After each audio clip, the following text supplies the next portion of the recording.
কিছু মাছ রয়েছে, যদিও দেখা যাচ্ছে না এখন, সন্ধেবেলা বলে সব ডুব দিচ্ছে। কিছু পাতাবাহার গাছ, এই যে মন্দির, তুলসী মন্দির, বেলতলা।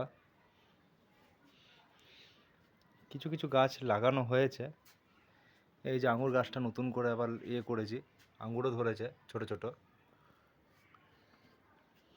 সন্ধ্যামণি, কারিপাতা, আবার আরেকটা আঙুর গাছ, গন্ধরাজ লেবু,